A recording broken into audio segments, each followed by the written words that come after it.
Bismillahirrahmanirrahim.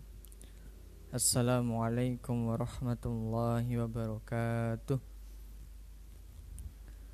Alhamdulillah. Alhamdulillahilladzi hadana lihada wa ma kunna linahtadiya laula an hadanallah. Asyhadu an la ilaha illallah wahdahu la syarikalah wa asyhadu anna Muhammadan abduhu wa rasuluhu la nabiyya ba'dah. Alhamdulillah wa syukurillah.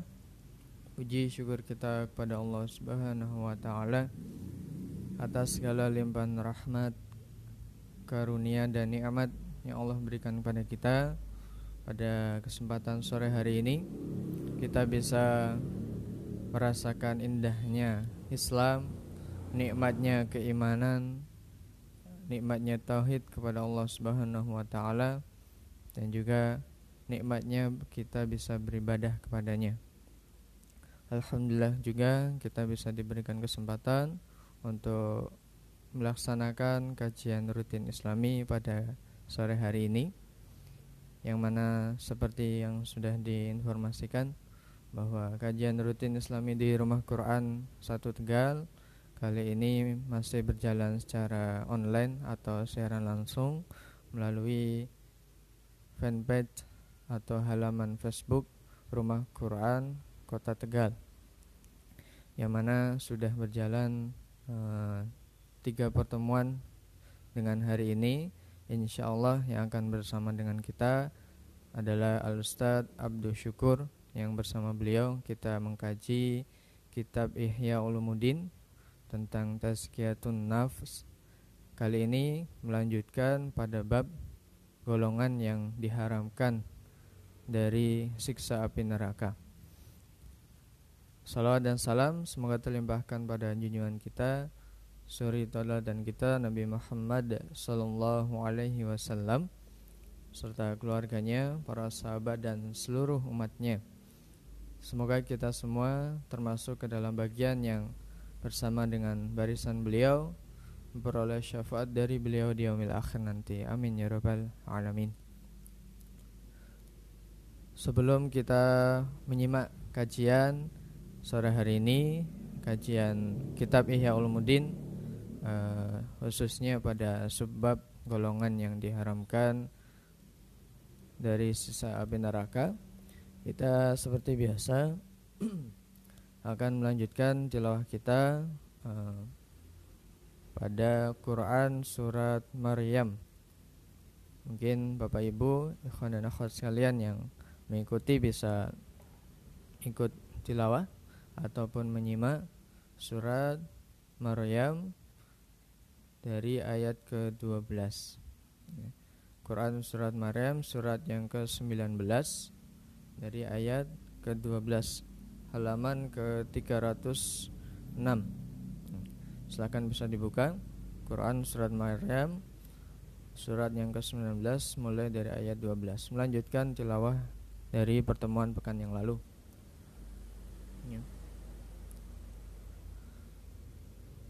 Sebelum lanjut ke surat Maryam, mari kita buka terlebih dahulu dengan membaca Ummul Kitab surah Al-Fatihah. A'udzu billahi minasyaitonir rajim. Bismillahirrahmanirrahim.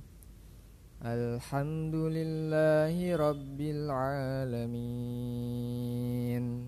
Ar-Rahmanir Rahim. Maliki yaumiddin. Iyyaka na'budu wa iyyaka nasta'in.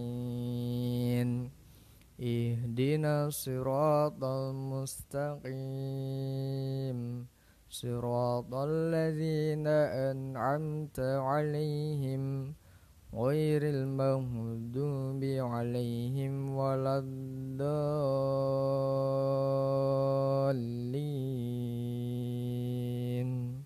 Amin. Lanjut surat Maryam ayat ke-12. Bismillahirrahmanirrahim. يا يحيى خذ الكتاب بقوة وآتيناه الحكم صبيا وحنانا من لدنا وزكاة وكان تقيا وبرا بوالديه ولم يكن جبارا عصيا وسلام عليه يوم ولد ويوم يموت ويوم يبعث حيا واذكر في الكتاب مريم إذ انتبذت من أهلها مكانا شرقيا فاتخذت من دونهم حجابا فأرسلنا إليها روحنا فتمثل لها بشرا سويا قالت إني أعوذ بالرحمن منك إن كنت تقيا قال إنما أنا رسول ربك لأهب لك غلاما زكيا قالت أنى يكون لي غلام ولم يمسسني بشر ولم أك بغيا قال كذلك قال ربك هو علي هين ولنجعله آية للناس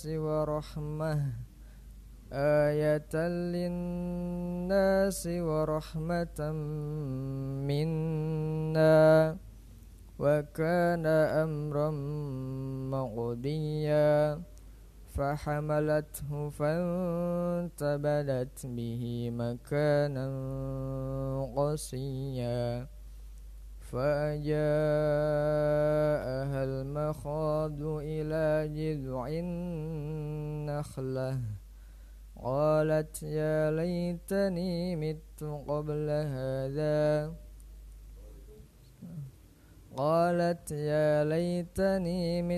قبل هذا وكنت نسيا منسيا فناداها من تحتها ألا تحزني قد جعل ربك تحتك سريا وهزي إليك بجذع النخلة تساقط عليك رطبا جنيا صدق الله العظيم. Alhamdulillah, jazakumullahu khairan katsiran. Sudah kita tilawahkan tadi Quran surat Maryam 1 halaman. Terus kita lanjutkan insyaallah setiap pertemuan kajian rutin. Berhubung kajian rutinnya via online ya, kita tidak tilawah atau tasmi banyak-banyak. Insyaallah ketika sudah mulai tatap muka seperti biasa kita lanjutkan per setengah juz. Mudah-mudahan Allah beri kesempatan. Dan alhamdulillah sudah sampai bersama kita Al-Ustaz Abdul Syukur, yang bersama beliau di Rumah Quran 1 Tegal ini kita mengkaji pembahasan dari kitab Ihya Ulumuddin karya Imam Al-Ghazali dari pertemuan awal bersama dengan beliau. Kali ini pembahasan yang berikutnya tentang yang seperti sudah dipublikasikan ya pada Bapak Ibu dan Ikhwan akhwat sekalian, tentang golongan yang diharamkan dari siksa api neraka. Siapakah mereka? Tentu mereka adalah orang-orang yang sangat berbahagia. Ya, mudah-mudahan kita menjadi salah satu bagian dari golongan tersebut. Nah, untuk itu mari kita langsung simak bersama dengan Ustadz kita, guru kita Ustaz Abdul Syukur. Kepadanya dipersilahkan. Fadal Ustaz.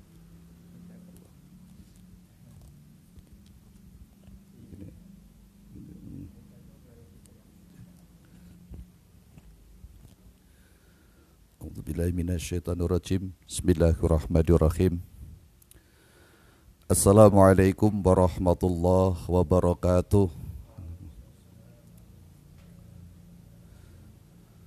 A'udzubillahi minasyaitonirrajim. Bismillahirrahmanirrahim.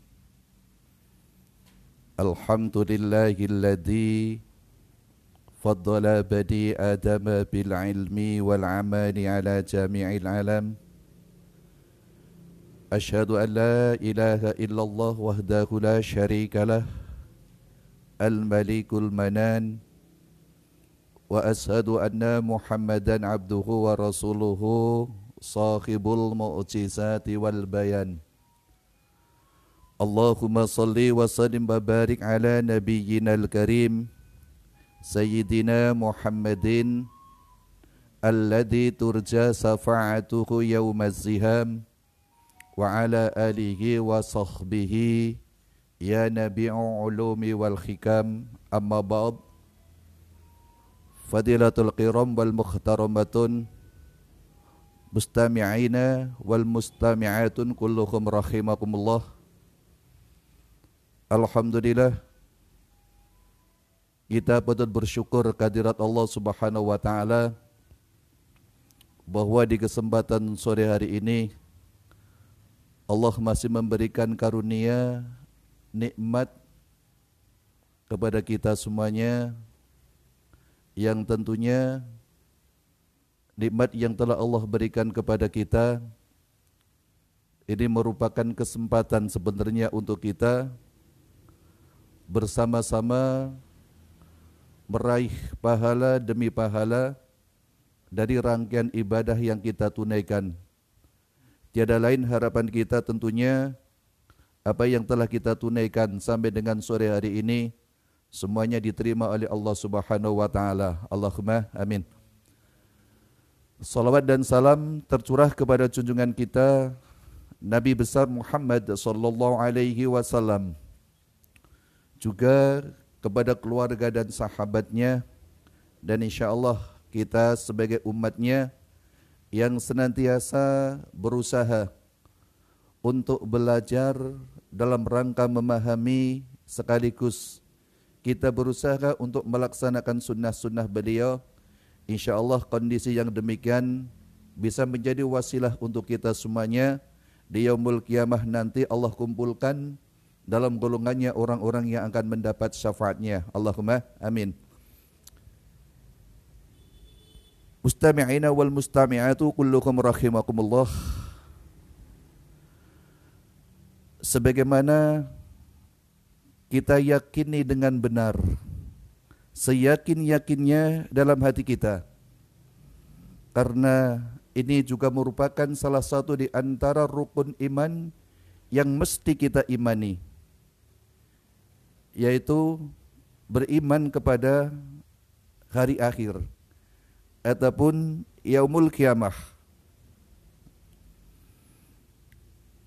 Di akhir daripada masa kehidupan yang sudah tidak akan ada kematian lagi, Allah cuma menyediakan dua tempat di sana nanti, yaitu surga dengan segala jenis kenikmatan yang ada di dalamnya, dan neraka dengan segala jenis azab dan siksaan yang telah Allah sediakan nanti di neraka tersebut.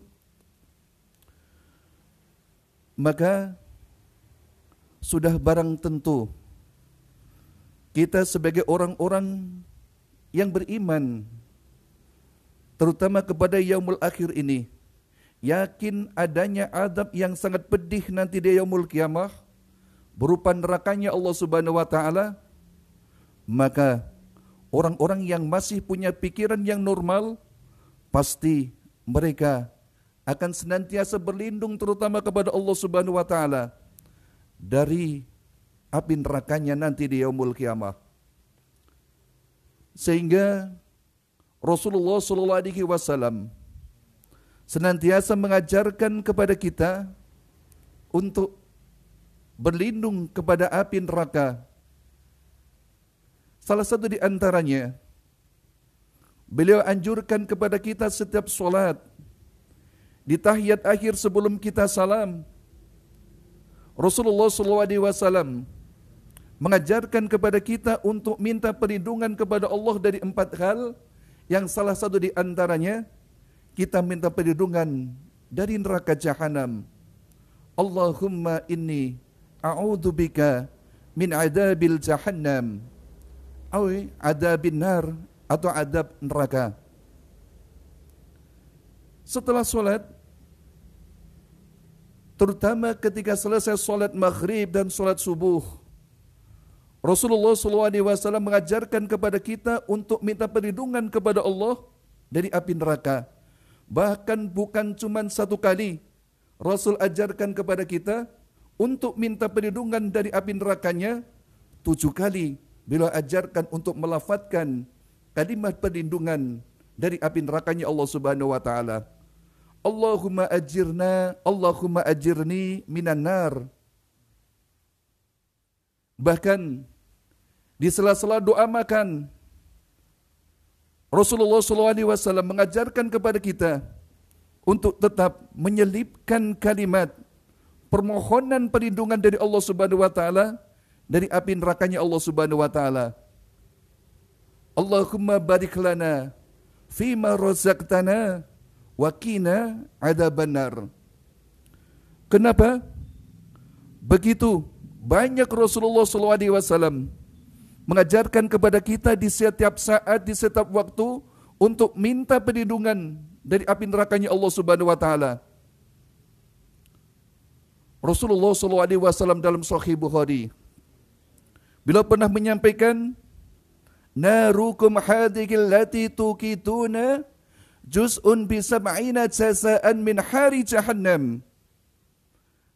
Apimu, kita yang sering melihat api dalam kehidupan kita, yang kita gunakan untuk masak, bengkel gunakan untuk mengelas, menghancurkan besi.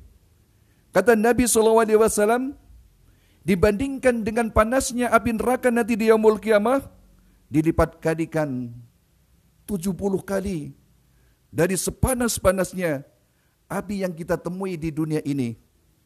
Aliyadzubillah. Bahkan masih dalam riwayat Sahih Bukhari, Abu Sa'id Al-Khudri radhiyallahu an, beliau pernah menyampaikan, inna ahwana adaban yaumal qiyamah la rajulun tudha'u fi ahmasi qadamaihi jamratani yakhli minhuma dimaghuhu. Serendah-rendahnya siksaan nanti di dalam nerakanya Allah di yaumul qiyamah, siksaan yang paling rendah, siksaan yang paling ringan yang akan diberikan oleh Allah kepada pelaku pembuat dosa yang datang nanti di yaumul qiyamah adalah ketika ada seorang yang ditumitnya, diberi 2 bara api dari neraka, kemudian mendidih otaknya. Aliyadzubillah, ini api neraka yang paling ringan nanti di yaumul qiyamah. Makanya mustami'ina wa mustami'atu rahimakumullah, mari kita simak apa yang pernah disampaikan oleh Rasulullah SAW agar kita termasuk daripada golongan orang-orang yang nanti ketika datang di yaumul qiyamah dijamin oleh Allah Subhanahu wa taala dengan diharamkannya kita dari api nerakanya Allah Subhanahu wa taala. Kalau jaminan haram masuk ke dalam api neraka, sudah barang tentu kita termasuk golongan ataupun kelompok daripada orang-orang yang akan mendapatkan nikmat nanti dalam surganya Allah Subhanahu wa taala.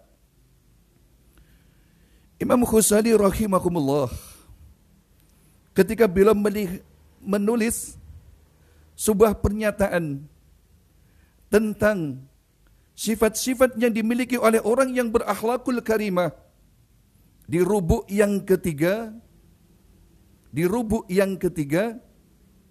rubuk makhrigat, dalam kitab aslinya insyaallah halaman 75.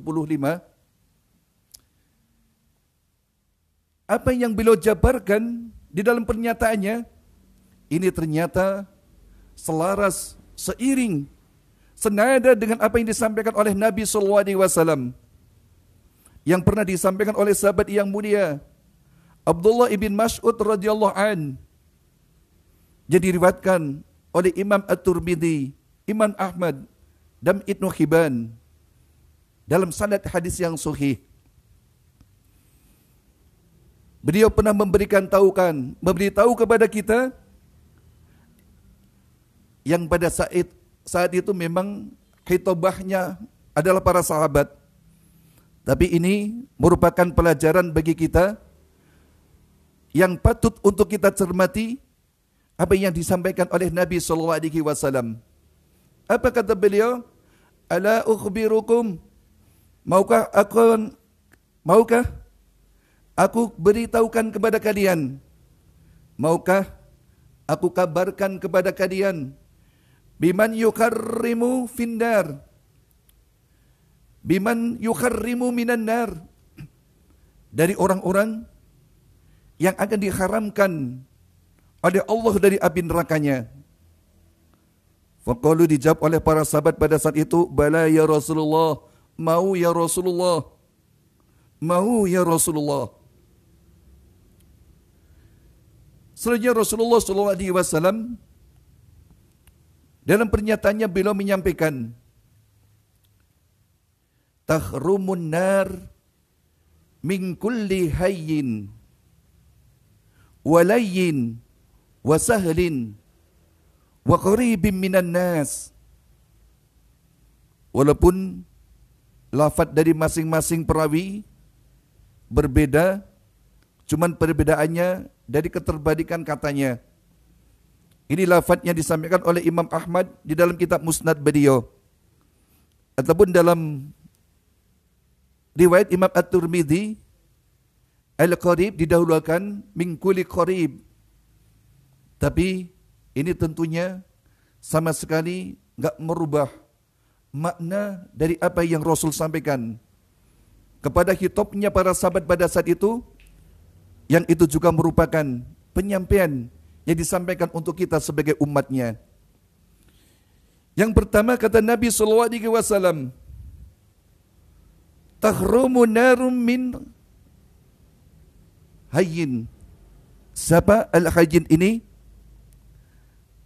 Hayyin ini dari kata khawna barangkali. Dalam Al-Quran pun dituliskan tentang sifat ibadur rahman. Maknanya sombong. Jadi orang yang tidak sombong, orang yang tidak sombong, hayyin,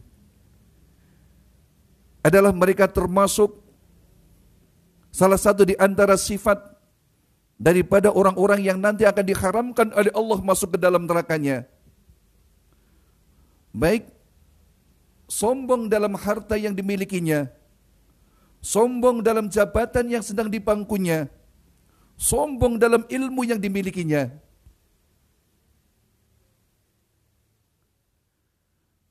Maka kesombongan dan kesombongan yang sepatutnya itu cuman sifat miliknya iblis laknatullah alaih, kok kemudian bersemayam di dalam hati kita, menyombongkan dengan kelebihan yang Allah berikan kepada kita. Yang punya harta menyombongkan diri dengan hartanya, pingin orang-orang memandang dirinya kagum, pingin orang-orang memandang dirinya hebat. Yang punya jabatan kadang-kadang mudah sekali mereka menyalahkan jabatan yang sedang dipangkunya. Kadang-kadang dalam memutuskan satu keputusan, biasanya orang yang sombong ini akan mudah melakukan keputusan-keputusan tanpa adanya pertimbangan terlebih dahulu. Karena termasuk akar daripada kesombongan ini adalah mereka biasanya suka marah. Sehingga keputusan yang dihasilkan dari kemarahannya ini bisa menyebabkan ketidakadilannya daripada putusan yang diambil. Gak dipertimbangkannya. Sebagaimana Imam Ghazali jauh dari sifatnya orang yang berakhlakul karimah, la tu'tajalun, mereka tidak tergesa-gesa. Tapi biasanya orang yang sombong dengan kemarahannya, sombong dengan jabatan yang sedang dipangkunya, ketika ingin mengambil satu keputusan, biasanya tidak dipertimbangkan terlebih dahulu. Mana maslahat, mana mudaratnya. Mana maslahat, mana mudaratnya. Bahkan yang paling parah kadang-kadang, andaikan keputusan nanti yang diambilnya bermanfaat untuk dirinya dan kelompoknya, akan mati-matian dibela agar menjadi keputusan. Tapi kadang-kadang keputusan yang bisa menyebabkan kemaslahatan umum, kadang-kadang ini sering diabaikan, bahkan sering ditunda-tunda keputusannya, sehingga jelas orang yang semacam ini bukan dalam golongan orang-orang yang diharamkan dari api nerakanya Allah. Akan tetapi orang yang diharamkan dari api nerakanya Allah Subhanahu wa taala adalah mereka orang-orang yang tidak menyombongkan diri, baik di hadapan Allah, di hadapan sesama manusia, dan di hadapan makhluk lainnya. Begitu pula orang-orang yang dikaruniai ilmu oleh Allah Subhanahu wa taala. Biasanya orang kalau sudah bersemayam sifat sombong, dikaruniai ilmu oleh Allah, ini akan semakin tambah tidak punya adab mereka, karena menganggap yang lainnya lebih rendah daripada dirinya. Padahal adab adalah merupakan hal yang sangat diperintahkan oleh Rasulullah SAW. Beliau pertama kali diutus oleh Allah Subhanahu wa taala demi untuk membenahi akhlak orang-orang jahiliyah pada saat itu. Maka sudah barang tentu orang-orang yang semakin banyak ilmunya tapi enggak punya adab, sering mencaci maki saudaranya sesama muslim, sering mencela saudaranya sesama muslim, sering mengatakan saudara sesama muslim sebagai ahli neraka dan sebagainya, padahal dia orang muslim, padahal dia orang yang beriman. Dikatakan amal dia yang ditunaikan cuman gara-gara gak pas dengan apa yang ada dalam pikirannya, gak pas di dalam hawa nafsunya, kemudian dengan lantang dan mudah lisannya dengan penuh kesombongan mengatakan dia termasuk ahli neraka. Na'udzubillah, tsumma na'udzubillah. Maka orang yang semakin banyak ilmunya tapi tidak punya adab sama sekali, ini termasuk orang-orang yang cuma menumpuk-numpuk ilmu tapi enggak mempancarkan cahaya dari ilmu yang dimilikinya. Enggak ada kemaslahatan yang dapat diterima oleh orang-orang yang perlu bimbingan dari dirinya. Sehingga kadang-kadang kata-katanya tidak dipikirkan terlebih dahulu sebelum dikeluarkan dari lisannya. Orang yang punya ilmu sombong, jelas dia bukan termasuk orang yang hayyin, orang yang akan diharamkan dari api nerakanya Allah Subhanahu wa taala. Tapi hayyin adalah orang yang tidak menyombongkan diri, tidak suka marah, gak senang mencaci maki sesama muslim terutama. Kemudian dia senantiasa berkeinginan kebaikan dari sesama muslim. Maka menjadi hal yang baik tentunya ketika kita terutama berbeda pendapat dari saudara-saudara kita muslim. Andaikan kemudian kita menganggapnya bahwa yang menjadi perbedaan yang dilakukan oleh saudara kita salah, ini maka ada satu kebaikan yang bisa kita ucapkan, yaitu dengan doa, ya Allah, andaikan amalan-amalan yang saudara saya ini lakukan adalah enggak benar, salah di hadapanmu ya Allah, maka berilah petunjuk kepada mereka untuk segera menghentikannya. Tapi apabila apa yang dilakukan oleh saudara kami ini adalah kau anggap benar, kau anggap sesuatu yang baik, berilah pahala yang banyak bagi mereka. Inilah ucapan-ucapan orang yang lain, orang yang hayyin, orang yang tidak menyombongkan diri di hadapan makhluknya Allah Subhanahu wa taala. Mustami'ina mustami'at khulukum rahimakumullah. Yang kedua, termasuk sifat daripada mereka yang nanti di yaumul qiyamah akan diharamkan masuk ke dalam api nerakanya Allah Subhanahu wa taala adalah layyin. Orang yang punya sopan santun, lemah lembut, santun dalam bertindak, santun dalam berkata, lemah lembut dalam melakukan segala aktivitasnya. Lemah lembut bukan berarti lemah, akan tetapi kelembutan inilah yang senantiasa diajarkan oleh Allah dan Rasulullah SAW untuk kita tunaikan, untuk kita amalkan dalam kehidupan kita. Bukan Allah sendiri mengajarkan kepada kita, terutama di dalam Al-Quran umpamanya, bagaimana kelembutannya Allah Subhanahu wa taala kepada orang-orang Yahudi. Allah tidak langsung memanggil mereka ya Yahudi, enggak, tapi dipanggil dengan ya Bani Israel. Hei anak-anak dari keturunan Nabi Yakub. Hei anak-anak dari keturunan orang yang dermawan. Hei anak-anak dari keturunan orang yang soleh. Pemanggilan yang demikian tentunya akan menyejukkan hati daripada orang-orang yang kita panggil. Rasulullah SAW bahkan ketika beliau dicaci maki di hadapannya, dihina di hadapannya, tapi kalau yang dicaci maki dan dihina menyangkut pribadi Rasulullah SAW, Rasulullah gak pernah berbuat kasar pada mereka. Justru nampak kelembutan beliau dalam mensikapi terhadap hinaan dan cacian orang-orang yang membenci beliau.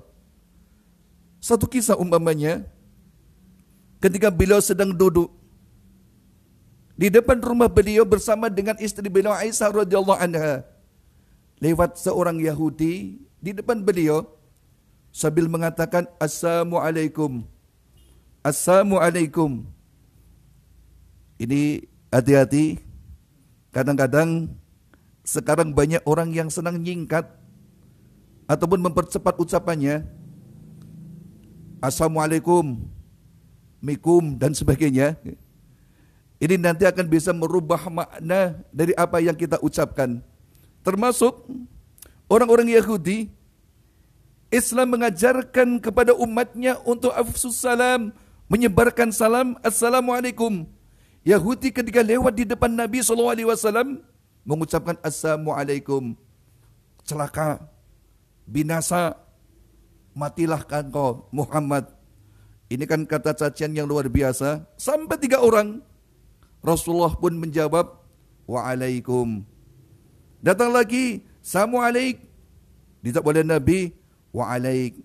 Datang lagi yang ketiga Assalamualaikum. Jawab oleh Nabi SAW Assalamualaikum Waalaikum.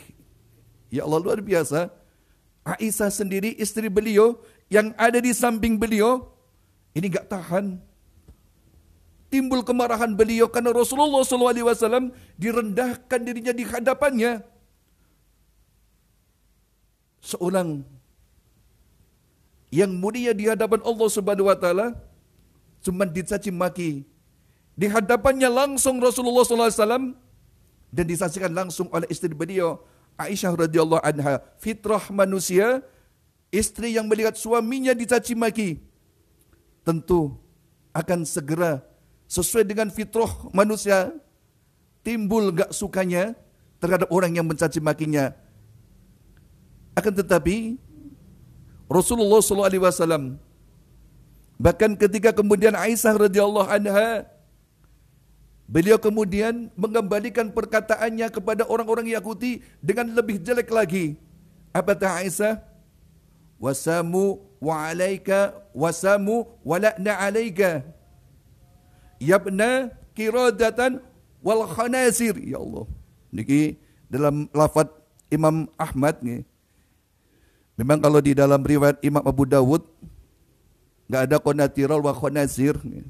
Tapi ini dalam lafaz Musnad Imam Ahmad ada lafaznya ini tambahan kebinasaan dan laknat untuk kalian, hei anak-anak kera dan anak-anak babi. Na'udzubillah. Ini saking gemesnya Aisyah ini, melihat suaminya dihina oleh orang lain. Lebih-lebih yang menghina adalah orang Yahudi. Orang-orang Yahudi yang pada saat itu sangat memusuhi baginda Rasulullah sallallahu alaihi wasallam. Akan tetapi Rasulullah sallallahu alaihi wasallam mengatakan kepada Aisyah, sabar ya Aisyah. Innallaha rafiqun yuhibbuna rafiq. Allah maha lembut, maka Allah senang terhadap hambanya yang lembut. Gak usah balas dengan kasar, gak usah balas dengan caci makian yang sama. Udah, kita sikapi mereka dengan lemah lembut. Wa'alaik, wa'alaik.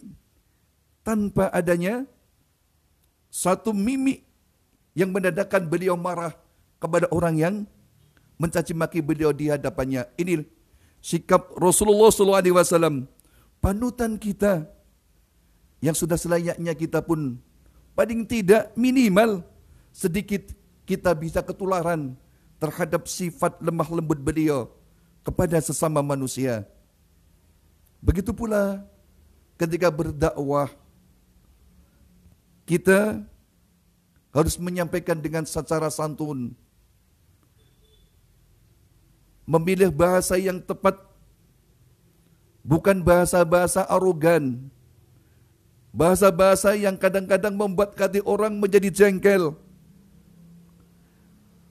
Kalau dakwah yang dilakukan dengan kata-kata yang arogan, kata-kata yang tidak mencerminkan dia sebagai muslim yang baik, bahkan seringkali kata-kata kasar keluar dari lisannya, maka ini pada sesungguhnya bukan merupakan dakwah yang berhasil, bukan merupakan dakwah yang sesuai dengan maksud dan tujuan dakwah itu sendiri. Bahkan sebaliknya, dakwah yang demikian justru bisa menanamkan ujaran kebencian kepada sesama muslim. Padahal jelas orang yang saling membenci di antara kaum muslimin ini bisa nanti lama-kelamaan tumbuh ketika setelah saja dipendam menjadi rasa dendam, sehingga adanya saling bunuh di antara kaum muslimin. Ini pun kadang-kadang diawali dengan sakitnya hati atas perkataan daripada orang-orang yang berdakwah tanpa didasari dengan akhlakul karimah. Akan tetapi ahli surga yang dijamin haram untuk masuk ke dalam api nerakanya Allah Subhanahu wa taala lain, dialah orang-orang yang lemah lembut, sopan dalam bergaul, tata krama dalam berkata, dipertimbangkan sebelum lisannya mengeluarkan suatu kata, sehingga kata-kata yang didengar oleh orang-orang yang mendengar kataannya, ini hatinya menjadi senang, hatinya menjadi lembut, bukan justru hatinya menjadi benci karena perkataannya. Mustami'ina wal mustami'at rahimakumullah. Yang ketiga kata Nabi SAW, termasuk golongan yang akan haram dari api nerakanya Allah Subhanahu wa taala adalah sahlin, mudah. Apa maknanya? Orang yang tidak senang mempersulit, orang yang tidak senang berbelit-belit, orang yang senantiasa senang membantu untuk memecahkan segala persoalan yang sedang dihadapi oleh saudara muslimnya. Mudah, mempermudah dalam urusan mamanya dagang, dalam urusan jual beli, bahkan dalam urusan menagih hutang. Ketika barangkali kita meminjami kepada saudara kita muslim, kita pun dianjurkan oleh Nabi SAW untuk mempermudah cara kita menagihnya. Makanya Nabi SAW di dalam riwayat Ibnu Majah bila pernah menyampaikan rahimallahu mura'atan samahan ngindad ba'a wa samahan ngindastara wa samahan ngintaqtada. Allah akan menurunkan kasih sayangnya kepada siapa saja yang mempermudah dalam menjual, mempermudah dalam membeli, mempermudah dalam menagih hutang. Ini langsung disampaikan oleh Nabi SAW. Cuman kadang-kadang kalau kita lihat praktek dalam kehidupan kita, orang menjual kadang-kadang mempersulit pembeli. Yang membeli kadang-kadang mempersulit penjual. Yang menjual menawarkan harga barang dagangannya dengan harga yang selangit. Padahal dari membelinya saja, ini kalau seandainya dijual dengan harganya ditawarkan, sudah berlipat berapa kali dia akan mendapat keuntungan. Bahkan kadang-kadang dengan sumpah-sumpah palsu, para pedagang-pedagang yang menjual dagangannya, kadang-kadang juga dengan menyembunyikan cacat yang ada dalam barang dagangannya, sehingga ini tentunya nanti akan mempersulit terhadap orang yang akan beli. Sudah susah payah mengeluarkan uang banyak, katanya barangnya bagus, sampai di rumah banyak cacatnya yang disembunyikan. Akhirnya pembeli yang harusnya sudah sampai di rumah santai harus pergi lagi ke pasar untuk mengkomplain terhadap barang yang dibelinya. Maka inilah para penjual-penjual yang mempersulit terhadap pembeli yang akan membeli barang dagangannya. Begitu pula pembeli, ini biasanya kalau nawar, ini enggak pakai ukuran pikiran. Wong kadang-kadang yang menjual sudah menawarkan barangnya, umpamanya harga ini berapa Pak, ini berapa Bu, oh itu 50.000, enggak boleh 10.000, ya Allah. 50.000 ditawar 10.000.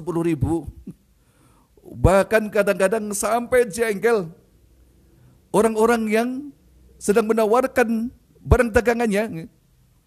Maka kondisi pembeli yang demikian, ini termasuk kondisi pembeli sebagaimana disampaikan oleh Nabi SAW, bukan kondisi pembeli yang mempermudah terhadap orang yang menjual barang tersebut. Begitu pula yang ketiga kata Nabi SAW, Allah akan memberikan rahman-Nya, Allah akan memberikan belas kasih-Nya kepada mereka orang-orang yang mempermudah dalam menagih hutangnya. Kurang beberapa menit.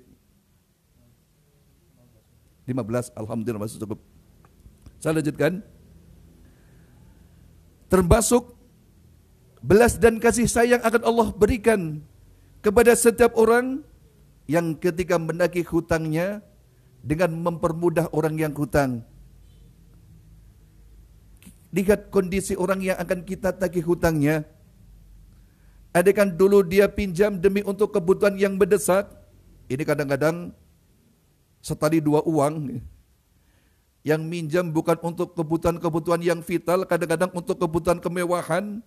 Dengan tidak mengukur apa yang didapatkannya. Penghasilannya 1.000, hutang yang cicilannya 10.000. Ini kan mencekik dirinya sendiri. Akan tetapi kalau mereka berhutang demi untuk kebutuhan yang vital, lebih-lebih untuk kebutuhan makan keluarga, yang barangkali pada saat ini orang-orang yang menanggung nafkahnya sedang terkena musibah, seperti pada saat ini banyak di antara kita, saudara-saudara kita yang terkena PHK dengan adanya fitnah daripada virus ini, kemudian di rumah nganggur sementara dia punya istri, punya anak, kemudian mereka berhutang kepada panjenengan. Maka sudah selayaknya sebagai kaum muslimin dalam kondisi demikian, takilah dengan cara yang baik. Andaikan kemudian memang kondisinya belum bisa untuk melunasinya, paling enggak tangguhkan. Atau lebih baik barangkali dipotong. Atau bahkan yang lebih baik lagi, diikhlaskan saja.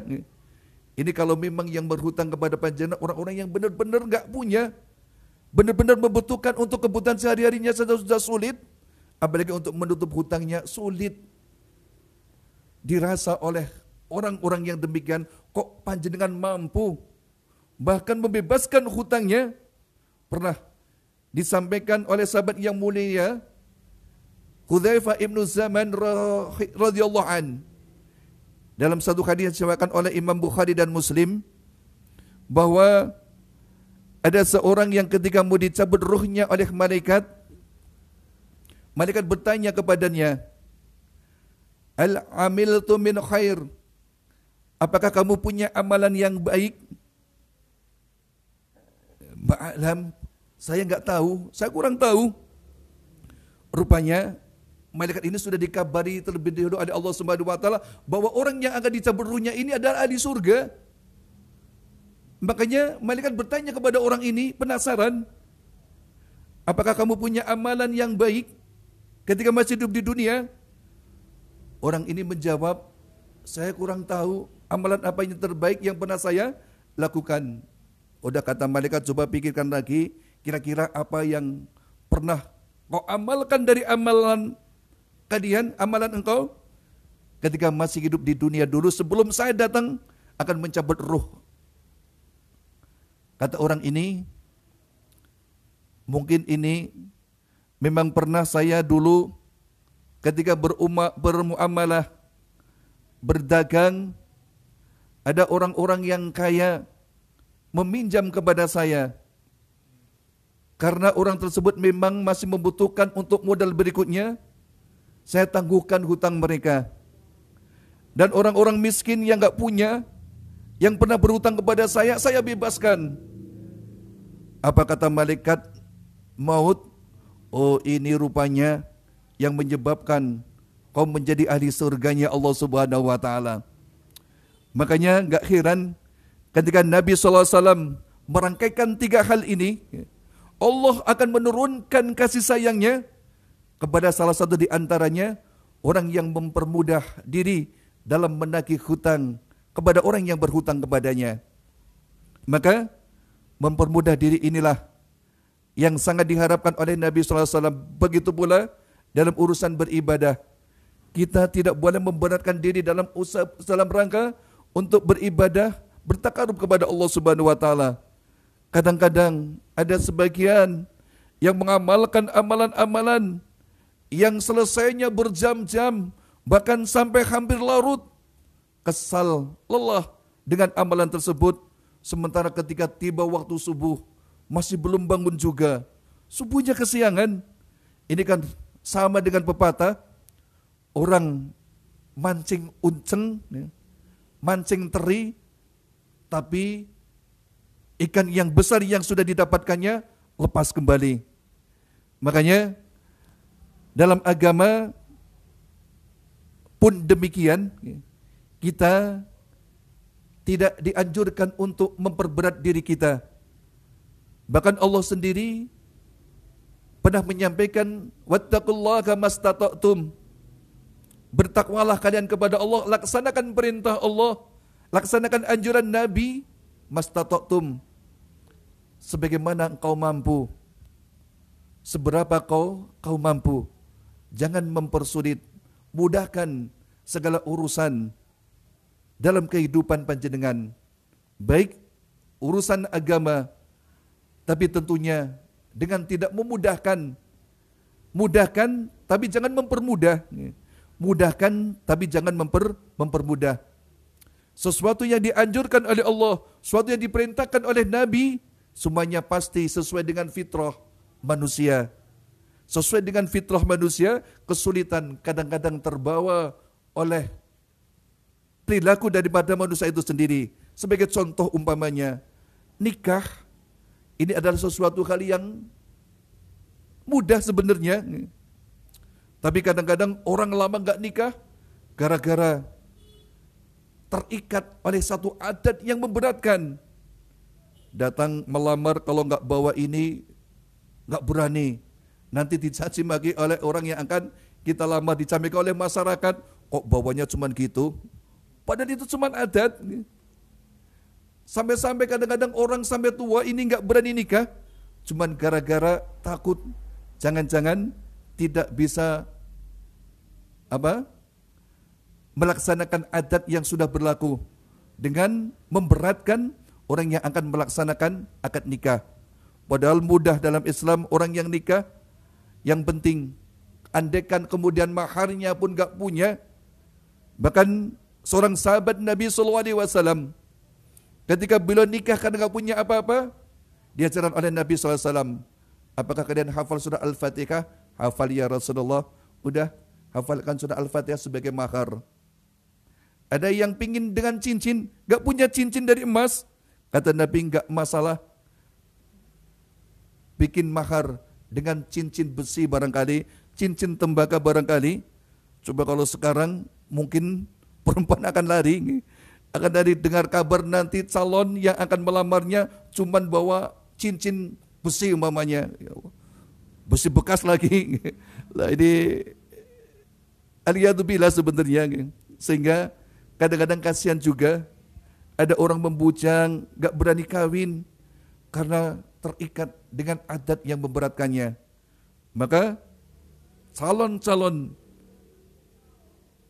golongan orang-orang yang akan diharamkan oleh Allah masuk ke dalam api nerakanya, sifatnya adalah mudah, mempermudah, tidak mempersulit, tidak berbelit-belit, suka memberikan kemudahan, suka memberikan jalan keluar bagi setiap kesulitan yang sedang dihadapi oleh saudara muslimnya.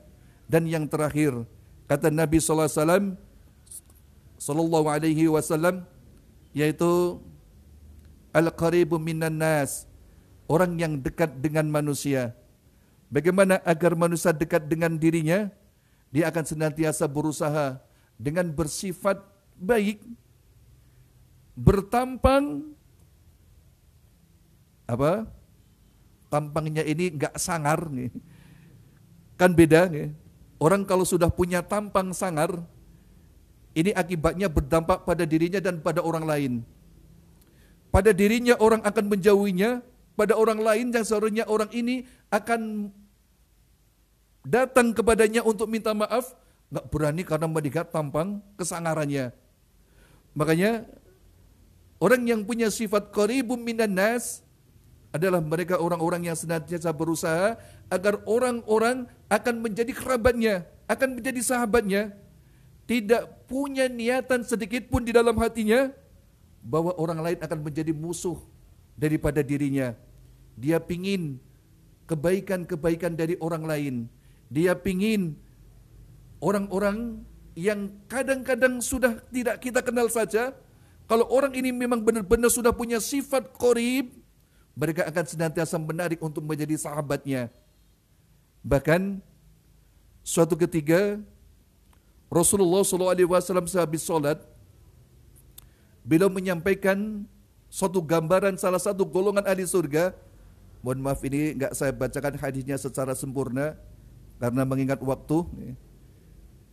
Setelah selesai setelah selesai beliau sholat, beliau menghadap kepada para jamaahnya, kemudian mengatakan, ya ayuhan nas, hai manusia, usmi'u, dengarkan, kata Nabi, wa'kilu, gunakan akal kalian, dengarkan apa yang akan aku sampaikan, gunakan akal kalian untuk mensikapi terhadap apa yang akan aku sampaikan.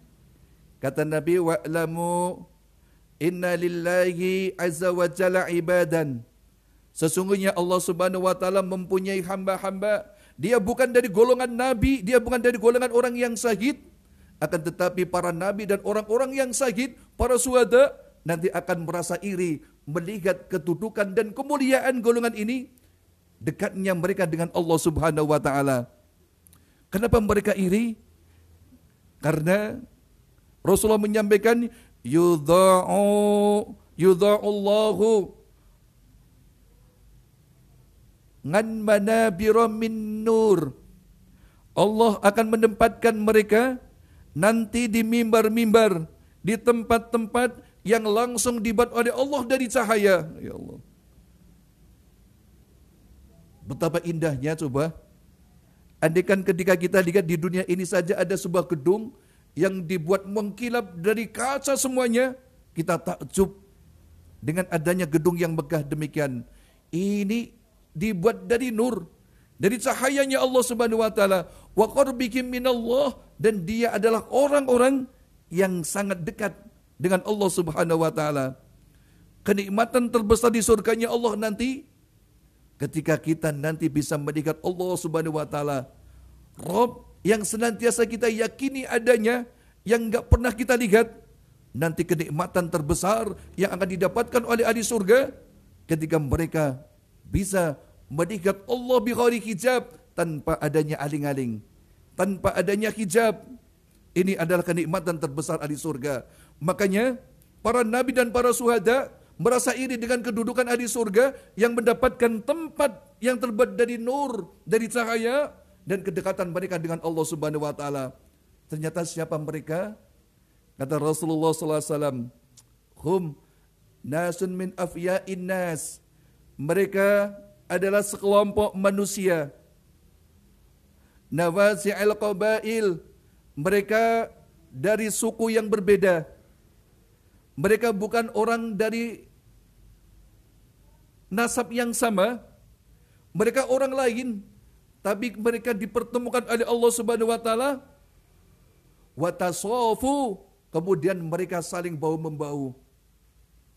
Hati mereka seakan-akan terkait satu sama lainnya. Sahabatnya dalam kondisi susah, dia ikut susah. Sahabatnya dalam kondisi senang, dia ikut senang. Sahabatnya dalam kondisi melakukan kesalahan, dia sempat menasihatinya.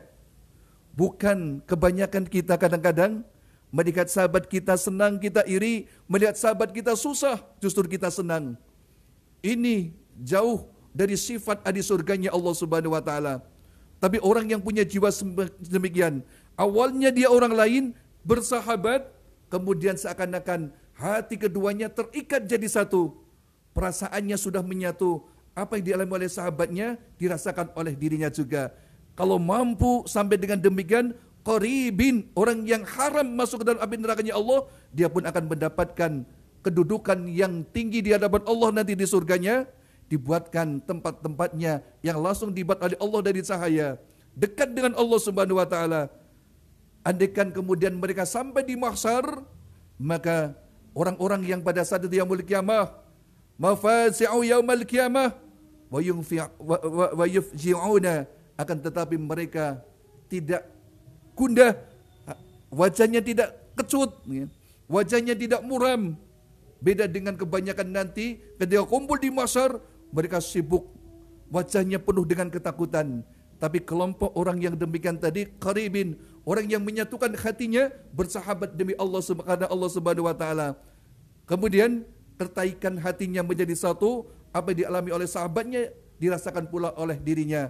Maka kondisi yang demikian, kata Nabi SAW, dialah nanti kelompok orang-orang yang berada di surga, yang para nabi dan para syuhada merasa iri dengan kedudukannya nanti di yaumul qiyamah, di surganya Allah Subhanahu wa taala. Insyaallah, mudah-mudahan Allah Subhanahu wa taala senantiasa memberikan bimbingan dan tuntunan untuk kita semuanya, sehingga sifat 4 ini mudah-mudahan ada dalam diri kita, sehingga insyaallah kalau sifat ini ada dalam diri kita, hayyin, layyin, syahlin, qarib, maka insyaallah kita termasuk golongan yang nanti datang di yaumul qiyamah menghadap Allah Subhanahu wa taala, akan diharamkan dari api nerakanya Allah Subhanahu wa taala, dan sudah barang tentu kita termasuk orang-orang yang akan mendapat nikmat di surganya Allah yang sudah dijanjikan dari Allah Subhanahu wa taala. Amin amin ya rabbal alamin. Kurang lebih demikian, mohon maaf atas segala kesalahan dan tutur kata yang kurang baik. Mudah-mudahan para mustami'ina wal mustami'atu kullukum rahimakumullah memaafkan kekurangan apa yang saya sampaikan tadi, dan insyaallah atas apa yang telah kita lakukan, saya yang berbicara antum yang senantiasa mendengarkan, mudah-mudahan ini dicatat semuanya sebagai amal soleh kita semuanya. Amin amin ya rabbal alamin. Demikian wallahu muwaffiq ila aqwamut thariq. Assalamualaikum warahmatullahi wabarakatuh. Waalaikumsalam warahmatullahi wabarakatuh. Alhamdulillah, terima kasih jazakallahu khairan katsiran kepada Al-Ustaz Abdul Syukur atas materi kita ya sore hari ini, Masya Allah. Mudah-mudahan Allah memberikan menempatkan kita dan juga terus kita ikhtiarkan supaya menjadi golongan dari orang-orang yang diharamkan dari siksa api neraka. Yang pertama yang tadi disampaikan oleh Ustaz Abdul Syukur, tadi saya rangkum, yaitu golongan yang hayyin atau orang yang tidak sombong. Kemudian yang kedua golongan layyin atau orang yang memiliki sikap santun ataupun lemah lembut. Dan yang ketiga yaitu golongan syahrin, ini golongan yang senang memudahkan urusan saudaranya, urusan orang lain. Dan juga qaribu minan nas, ini orang-orang yang selalu berusaha agar orang lain itu menjadi sahabatnya. Jadi tidak suka ataupun tidak memiliki musuh ya. Ini golongan orang-orang yang kelak insyaallah diharamkan oleh Allah dari siksa api neraka.